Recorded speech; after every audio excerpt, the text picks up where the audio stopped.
Today on Network Africa, world leaders attend funeral for former Israeli President Shimon Peres in Jerusalem. The impact of his loss is felt even here in Nigeria.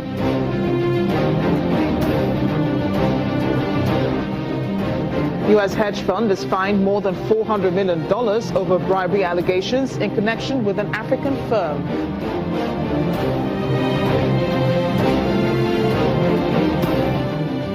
Plus, it is Africa Tech Friday. A group of young creative electrical engineering students design a special drone to inspect power lines.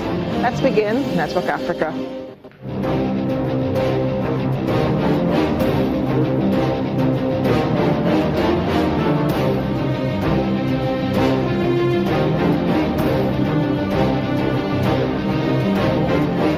Welcome, everyone. I am Amarachi Ubani. We're beginning in Kenya today as the country's High Court sentences 24-year-old Abdi Rizak Mokhtar Ido to 80 years in prison for charges related to terrorism and planning attacks against Kenya.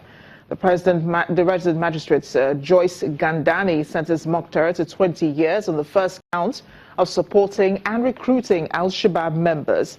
He's also been sentenced to 10 years for each of the remaining 6 counts related to possession of terror-related paraphernalia. The sentences will run concurrently.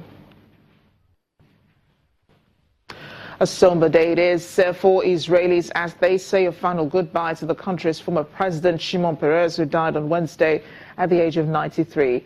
Attending the funeral service in Jerusalem are leaders from around the world, including Palestinian leader Mahmoud Abbas, who was seen shaking hands and speaking briefly with Prime Minister Netanyahu. Mr. Benjamin Netanyahu led the eulogists, describing Mr. Peres as a great man of the world.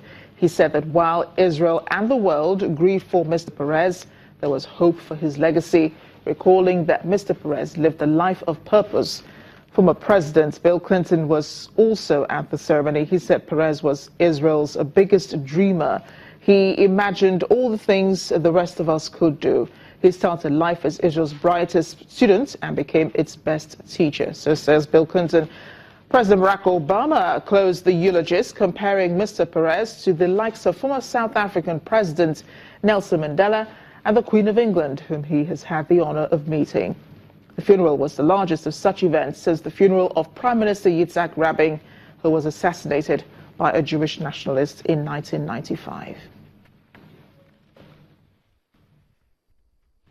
Meanwhile, here in Nigeria, the Israeli flag is flying at half-mast at the country's embassy in Abuja, where well-wishers are visiting to register their condolences as the remains of Shimon Peres is laid to rest in Israel.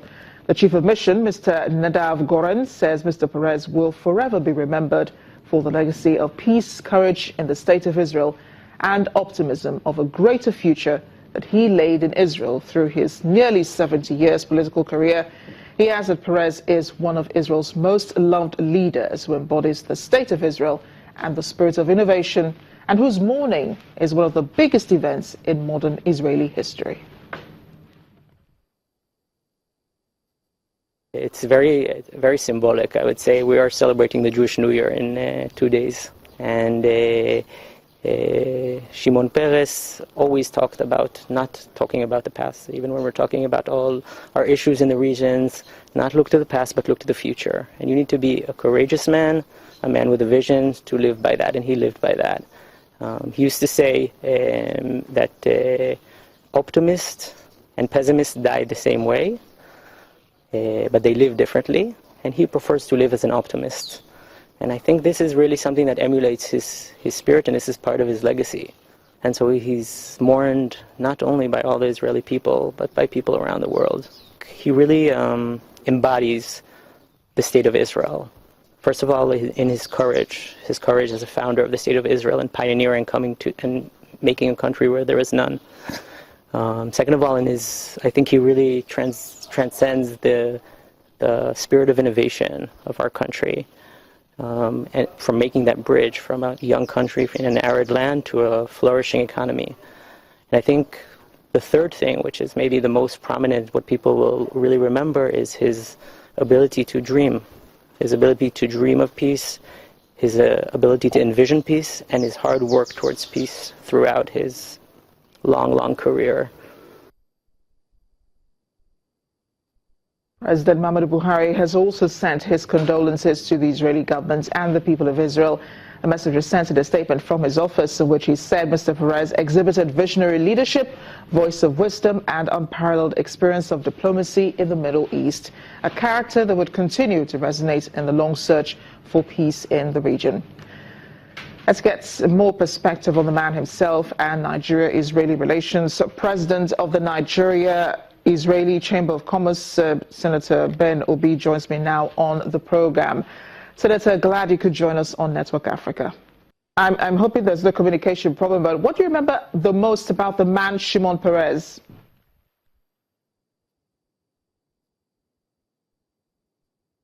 Well, I remember Shimon Peres as indeed a great man, a freedom fighter, a man whose name will continue to reverberate in the Middle East region.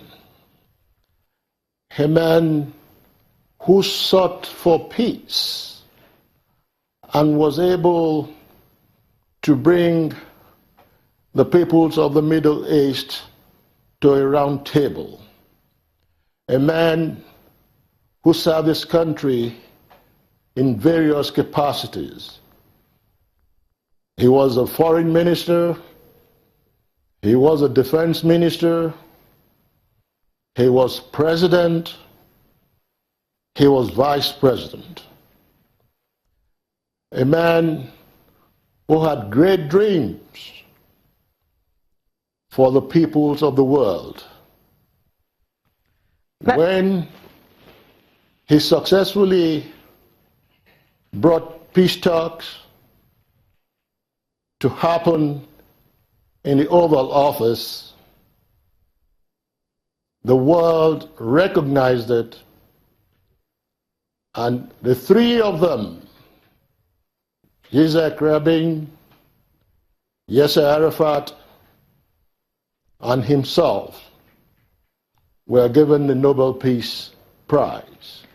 Senator, let's talk about his relations with Nigeria. I'm sorry to cut in here. Him twice. Oh, great. Let's talk about that. The meeting that you had with Mr. Shimon Peres.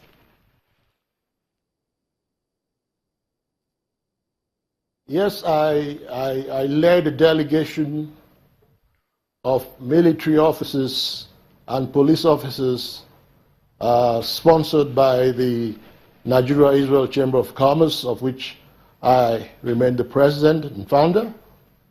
And I was told in the course of that visitation that he would like to see me. And when I met him, we discussed Africa and discussed Nigeria. He was quite interested in what was happening in our country. And that was the time they had just appointed Ambassador Moshe Ram as the ambassador to oversee Nigeria. And he invited him into the office to meet with me. So I am quite familiar with his love for young men who have ideas, because he, like everybody has said, is a great man and has great dreams for the world. So we, as a people, humanity, definitely has lost a great soul. The only thing that you can liken to what has happened today is when Nelson Mandela passed on. So, Senator, I want to say to the good people of Israel, may this great soul rest in perfect peace. And may his dream materialize, not only in the Middle East, but in the world at large. Thank you so much, Senator Obi, for joining us on Network Africa. We've drawn from your experience with the former Israeli Prime Minister Shimon Peres.